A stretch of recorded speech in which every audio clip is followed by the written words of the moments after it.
கோப்பாசி நண்பர்களுக்கு வணக்கம். நான் உங்கள் ராஜ்குமார். வீடியோக்குள்ள போகிறதுக்கு முன்னாடி நம்மளோட சேனல் சப்ஸ்கிரைப் பண்ணுங்க, லைக் பண்ணுங்க, மறக்காம கமெண்ட் பண்ணுங்க. ஏப்ரல் 22 அன்று காஷ்மீரில் மிகப்பெரிய பயங்கரவாத தாக்குதல் ஏற்பட்டுச்சு. அதில் 29 சுற்றுலா பயணிகள் கொலை செய்யப்பட்டார்கள் அப்படிங்கிற சம்பவம் நம் நாட்டையே உழுகுச்சு. அது மிகப்பெரிய சோகத்துக்குள்ளாகுச்சு அப்படிங்கிறத நம்ம பார்க்குறோம். இப்போ அந்த அடிப்படையில் இந்த சம்பவத்திற்கு இந்திய அரசு எடுக்கப்பட்ட நடவடிக்கை என்ன அப்படின்னு பார்த்தீங்கன்னா, இந்த சம்பவம் நடந்தப்ப பிரதமர் மோடி அவர்கள் இந்தியாவிலே இல்லை, அரசு முறை பயணமாக 2 நாள் அமெரிக்கா சென்றிருந்தார். திடீர்னு சம்பவம் நடந்தோடனே திடீர்னு பயணத்தை ரத்து செஞ்சுட்டு இங்கே வந்தார். இங்கே வந்த உடனேக்கே அமித்ஷா, உள்துறை அமைச்சர் அமித்ஷா அவர்கள் மற்றும் பாதுகாப்புத்துறை அமைச்சர், தேசிய வெளியுறவுத்துறை அமைச்சர்லாம் கூப்பிட்டு ஒரு கமிட்டி போட்டு சிசிஎஸ் கமிட்டி போட்டு விவாதிச்சு 5 முடிவுகள் எடுத்திருக்காங்க.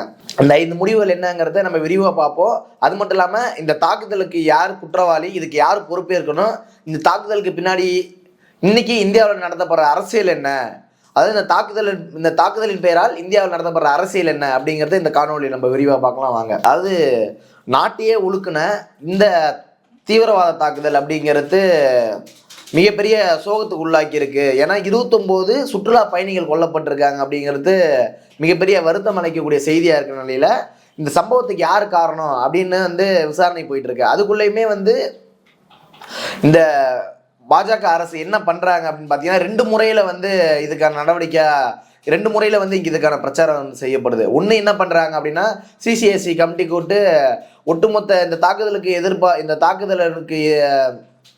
காரணமாக பாகிஸ்தான்ங்கிற போல அதிரடி 5 முடிவுகளை எடுத்திருக்காங்க. இன்னொரு பக்கம் உள்ளுக்குள்ள இருக்க பாஜக எம்பிகள், பாஜக ஐடி விங், பாஜகவோட வார் ரூம், பாஜகவோட பிரச்சாரக்காரர்கள் என்ன பண்ணிட்டு இருக்காங்கன்னா, இந்தியாவில் இஸ்லாமியர்களுக்கு எதிரான மிகப்பெரிய பிரச்சாரம் ஒன்று கட்டமைச்சிட்டு இருக்காங்க அப்படிங்கிறது. இது 2 வகையில் பெருசாக போயிட்டு இருக்கு. ஆனால் அதுக்கான உண்மையான குற்றவாளி கண்டுபிடிக்கிற நடவடிக்கையில் ஈடுபடுறாங்களான்னு கேட்டால் அது மிகப்பெரிய கேள்விக்குறியாக தான் இருக்குது. ஏன் அப்படின்னு பார்த்தீங்கன்னா, அதாவது இந்த தாக்குதல் எவ்வளோ பெரிய ஒரு அவலமான இருக்கிற நிலையில குற்றவாளியை பற்றி பேசாமல், அந்த குற்றவாளிகளை பற்றி பேசாமல், அந்த குழுக்களை யாருன்றது, தீவிரவாத குழு, பயங்கரவாத குழுக்கள் யாருங்கிறத கண்டுபிடிக்கிறதுங்க பற்றி பேசாமல் என்ன பேசிகிட்டு இருக்காங்க, மாறானா தொடர்ச்சியாக 14 காலமாக ஆட்சி அமைத்ததுலேருந்து என்ன பேசிகிட்டு இருந்தாங்களோ அதே இன்னும் தீவிரமாக இந்த சம்பவத்தோட ஒப்பிட்டு பேசிகிட்டு இருக்காங்க. என்ன சொல்கிறாங்க அப்படின்னு கேட்டிங்கன்னா, முக்கியமான விஷயம் என்னென்னா, இந்த தாக்குதல் நடத்த போது மத பெயர் கேட்டு கொல்லப்பட்டாங்க, இந்துக்கள்ங்கிறதுனால தான் கொல்லப்பட்டாங்க அப்படிங்கிற ஒரு வகையில் ஒரு சிலர் சொல்லிட்டு இருக்காங்க. இந்துக்களா அப்படின்னு சொல்லி ஆடையில கழட்டி பார்த்து கொல்லப்பட்டது அப்படிங்கிற சம்பவம் இருக்கு அப்படிங்கிறத பத்தி சொல்றாங்க. மேலும் என்ன சொல்றாங்கன்னு பாத்தீங்கன்னா, இது ஒரு மத கலவரமா தூண்டதுக்காக பல்வேறு கருத்துக்களை, பல்வேறு சர்ச்சைகளை உருவாக்கிட்டு இருக்காங்க. பாஜகவோட எம்பி நிஷிகாந்த் தூபே அவர் ஏற்கனவே ஒரு சர்ச்சையில சிக்கியிருக்காரு. ஏற்கனவே அவர் மேல உச்சநீதிமன்றத்தில் வழக்கு போயிட்டு இருக்கு. இன்னும் 6 நாள்ல அவருக்கு தீர்ப்பு இருக்கு. அந்த நிலையில மிகப்பெரிய சர்ச்சைக்குரிய கருத்து தன்னோட எக்ஸலத்துல பதிவிட்டிருக்காரு. என்ன சொல்லியிருக்காருன்னு பாத்தீங்கன்னா, 56 இன்ச்சு மார்பகம் கொண்ட பிரதமர் மோடியோட அதிரடி நடவடிக்கை நான் பாராட்டுறேன் அப்படின்னு சொல்றாரு. என்ன சொல்றாரு, சிந்து நதி நீர் ஒப்பந்தத்தை ரத்து செஞ்சிருக்காங்க அப்படிங்கிற விஷயத்தை குறிப்பிட்டு, இது நான் பெருமையா பாராட்டுறேன், இது 56 இன்ச்சு மார்பு கொண்ட மோடியினால மட்டும்தான் முடியும், நேருவோட இந்த ஒப்பந்தம் கருத்து மிகப்பெரிய துரோக செயல் அப்படிங்கிறத விமர்சிச்சு இன்னொரு மிகப்பெரிய கருத்து என்ன சொல்றாருன்னு பாத்தீங்கன்னா, பாகிஸ்தானியர்கள் தண்ணி இல்லாம சாகணும், நான் சனாதன பாஜக தொழிலாளர்கள் பாகிஸ்தானை சித்திரவதை செய்து கொள்ளுங்கிற மிகப்பெரிய சர்ச்சைக்குரிய கருத்தை பதிவிட்டிருக்காரு. இது இந்திய அளவில் மிகப்பெரிய அளவில் பேசும் பொருளாகிட்டு இருக்கு. அது மட்டும் இல்லாமல் இந்த மாதிரி கருத்துக்கள் என்ன ஆகுதுன்னா, இஸ்லாமியர்களுக்கு எதிர்ப்பா போய் முடியுது. அந்த நோக்கத்தினால தான் இந்த மாதிரி கருத்துக்களை பதிவு பண்ணிட்டு இருக்காங்க. அப்போ இந்த துக்க சம்பவம், இந்த மாதிரி மிகப்பெரிய தீவிரவாத தாக்குதல் போது அதுக்கு எதிரான நடவடிக்கை செய்யாம, அதுக்கு யார் குற்றவாளின்னு கண்டுபிடிக்காம இந்தியாவில் இஸ்லாமியர்கள் எதிராகவும் பாகிஸ்தானுக்கு எதிராகவும் கருத்துக்களை பரப்பிட்டு இருக்காங்க.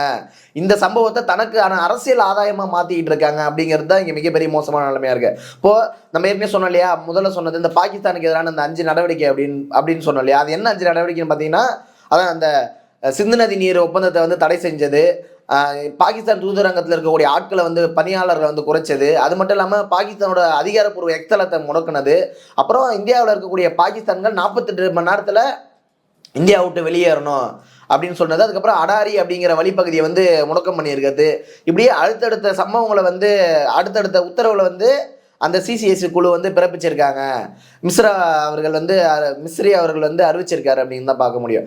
அப்போ இந்த நடவடிக்கையை பற்றி, இந்த நடவடிக்கை உண்மையான குற்றவாளிகளை கண்டுபிடிக்கிறதான நடவடிக்கை அது சொல்லப்பட்டாலும் உடனடியாக இதை வந்து பேசும் பொருளாக்குறாங்க. பாகிஸ்தானுக்கு அகேன்ஸ்டாக நாங்கள் வந்து இப்படி 5 முடிவுகள் எடுத்துட்டோம், இது மிகப்பெரிய மாற்றம் அப்படின்னு சொல்லி இப்படி ஒரு பக்கத்தில் திசை திருப்பிட்டு இருக்காங்க. ஆனால் இது போன்ற சம்பவங்கள் நடக்கும்போது, கடந்த காலங்களில் காங்கிரஸ் ஆட்சியில் இந்த போன்ற சம்பவங்கள், இது போன்ற பயங்கரவாத தாக்குதல் நடக்கும்போது இந்த மோடி அரசு என்ன தெரியுமா சொல்லுவாங்க, இந்த பாஜக அரசு என்ன தெரியுமா சொல்லும், உடனடியாக அமைச்சர்கள் பதவி விலக வேண்டும், ஆட்சியாளர்கள் பதவி விலக வேண்டும், மாநில அரசை வந்து கலைக்க வேண்டும் அப்படின்லாம் சொல்லிட்டு இருந்தவங்க இன்னைக்கு இந்த பிரச்சனையின் போது என்ன பண்றாங்க, 2 விதத்தில் கையாளுறாங்க. ஒன்று இஸ்லாமியருக்கு எதிர்ப்பாக வெறுப்பு பிரச்சாரம் பண்றது, இன்னொன்று பாகிஸ்தானுக்கு எதிர்ப்பாக வெறுப்பு பிரச்சாரம் பண்றது. இந்த மாதிரி நடவடிக்கைகள் இருக்கே ஒழிய இதுக்கான தகுந்த குற்றவாளி யார், இதுக்கான காரணம், இந்த தாக்குதலுக்கு காரணம் யார் அப்படிங்கிறத நோக்கி நகராம இது போன்ற நடவடிக்கைகளில் ஈடுபடுற ஒரு சம்பவம் தான் இருக்கு. இப்போ இதுல இன்னொரு குறிப்பிட்ட விஷயம் என்னவா இருக்குன்னு நீங்க பாத்தீங்கன்னா, ஏற்கனவே மோடி அவர்கள் வந்து காஷ்மீருக்கு சமீப காலத்தில் வந்து பயணம் செல்லக்கூடியது வந்து ரத்து செஞ்சிருப்பாங்க. ஏன் ரத்து செஞ்சிருப்பாங்கன்னா, அங்கே வந்து பயங்கரவாத தாக்குதல் நடைபெறதுக்கான வாய்ப்பு இருக்குது அப்படின்னு சொல்லி அவங்க சொல்லியிருப்பாங்க. இப்போ அந்த நிலையில் ஏற்கனவே இப்படி ஒரு அறிவிப்பு வந்திருக்கும் போது அங்கே வந்து எந்த ஒரு பாதுகாப்பு அதிகாரி இல்லாமல் இருக்கிறது மிகப்பெரிய கேள்விக்குள்ளாகியிருக்கு. இப்போ இன்னொரு கேள்விக்குள்ளாகிற விஷயம் என்னன்னா, அங்கே வந்து இராணுவத்துறையினோட உடை போட்டு தான் வந்து தீவிரவாதிகள் வந்தாங்க அப்படின்னு சொல்கிறாங்க.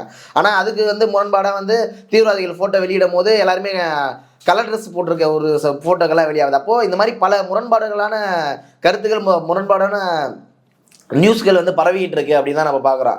அந்த அடிப்படையில் ஏற்கனவே வந்து தகவல் தெரிவிக்கப்பட்டும் ஏற்கனவே இங்கே தீவிரவாத தாக்குதல் இருக்கு, பிரதமர் மோடி அவர்கள் வந்து செல்ல வேண்டான்னு ஒரு அறிவிப்பு வந்திருக்கு, உளவுத்துறையால் கொடுக்கப்பட்டிருக்கு. இப்போ அந்த உளவுத்துறையால் கொடுக்கப்பட்ட இந்த அறிவிப்பை ஏன் அவங்க சீரியஸாக பார்க்கல? அப்போ அதன் பிறகாச்சும் அங்கே வந்து பாதுகாவலர் படையினர் வந்து அதிகரிச்சிருக்கல, அங்கே ராணுவ படையினர் அதிகரிச்சிருக்கல அப்படின்னு ஒரு மிகப்பெரிய கேள்வி எல்லாரும் மத்தியில் எழுது. அப்போ இந்த நிலைமையில வந்து முன்னாள் ஜெனரல் என்ன சொல்றாருன்னு பார்த்தீங்கன்னா, நீங்கள் வந்து பாகிஸ்தான் படையை வந்து அங்கே அதாவது பாதுகாப்பு படையை அங்கே அறிவிக்கலான்னு சொல்கிறீங்க, நிப்பாட்டலான்னு சொல்கிறீங்க, ஆனால் இதில் வந்து இராணுவத்திலே மிகப்பெரிய குளறுபடி இருக்குது அப்படின்னு சொல்கிறாரு. என்ன சொல்கிறாருன்னா, ஒரு திடீர்னு சம்பவம் சொல்கிறாரு. கடந்த 3 ஆண்டுகளாக இராணுவத்தில் வந்து ஆள் எடுக்கிறது கிடையாது அப்படிங்கிற ஒரு சம்பவத்தையும் ஒரு செய்தியும், அது மட்டும் இல்லாமல் 1,80,000 இராணுவ ஊழியர்களை வந்து பணியிட அதாவது நீக்கப்பட்டிருக்காங்க, இராணுவ வீரர்கள் வந்து நீக்கப்பட்டிருக்காங்க அப்படிங்கிற தகவலையும் வெளியிட்டிருக்காரு. அது இன்னொரு முக்கியமான செய்தி அப்படின்னா பார்த்தீங்கன்னா, அந்த தாக்குதல் நடத்தப்பட்ட இடத்துல ஏற்கனவே வந்து 9 இராணுவ குழுக்கள் இருப்பாங்க. ஆனால் இப்போ எத்தனை பேர் இருக்காங்கன்னா, வெறும் 2 இராணுவ குழுக்கள் தான் இருக்காங்க. இப்போ இது போன்ற தொடர்ந்து இராணுவத்துறையிலையும் சரி, இந்த மாதிரி பாதுகாப்பு துறையிலும் எந்த ஒரு பாதுகாப்பின்றியும் மிகப்பெரிய என்ன சொல்றது, எந்த ஒரு பாதுகாப்பு துறையில், அதாவது பாதுகாப்பு நடவடிக்கையில் ஈடுபடாமல் ஒரு அலட்சிய போக்குங்கிறது இருந்திருக்கு. அதாவது எப்படி சொல்றது, அதாவது ஒரு செய்தி வந்திருக்கு, உளவுத்துறையிட்டேருந்து ஒரு செய்தி வந்துமே இது மிகப்பெரிய அலட்சியமாக பார்க்கப்பட்டிருக்கு அப்படிங்கிறது தான். இப்போ கிட்டத்தட்ட 2000 சுற்றுலா பயணிகள் சேரக்கூடிய இடத்துல ஒரு இராணுவ பணியாளர்களோ ஒரு போலீஸோ கூட இல்லை அப்படிங்கிறது தான் நேற்று அந்த சம்பவத்தின் அடிப்படையில் நம்மளுக்கு எல்லாருக்கும் தெரிய வருது.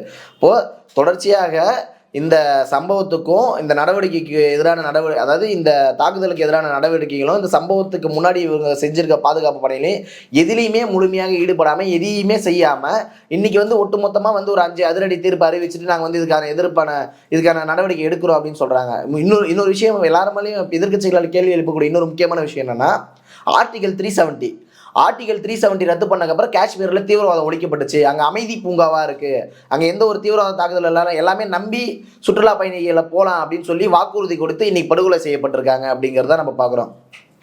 இப்போ தொடர்ச்சியாக அந்த சம்பவத்தில் வந்து திருப்பி நம்மளுக்கு என்ன வந்து தெரிய வருதுன்னா, இது வந்து ஒரு பயங்கரவாத தாக்குதலாக வந்து பார்க்காம இது வந்து தனக்கான அரசியல் நோக்கத்துக்காக செயல்படுத்துகிறாங்களோ அப்படிங்கிற கேள்விதான் நடவடிக்கை தான் அடுத்தடுத்து நம்மளுக்கு வந்து கேள்வி எழுச்சிட்டே இருக்கு. அப்போது இந்த தாக்குதலை இந்த அரசு முறையான வழியில் வந்து அதுக்கான எந்த குழுவோ அதை வந்து கண்டறியணும், அதுக்கான நடவடிக்கை எடுக்கணும். அதை விட்டு மத கலவரங்களை இந்தியாவில் தூண்டக்கூடிய நடவடிக்கை வந்து செய்யக்கூடாது அப்படிங்கிறது பலரோட கேள்வியாக இருக்குது. இன்னும் இதுக்கான அப்போ இந்த மாதிரியான கேள்விகளாம் எழுப்பும் போது உண்மையிலுமே இந்த தாக்குதலுக்கு யார் பொறுப்பேற்பா அப்படின்னு இந்த கேள்வியில் வைக்கும் போது கண்டிப்பாக ஒன்றிய அரசு தான் பொறுப்பேற்கணும் அப்படிங்கிற மாதிரி பலரும் கருத்து தெரிவிச்சுட்டு இருக்காங்க.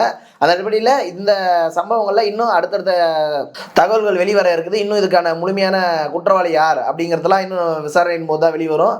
அது என்னங்கிறத பொறுத்திருந்து பார்ப்போம். நன்றி.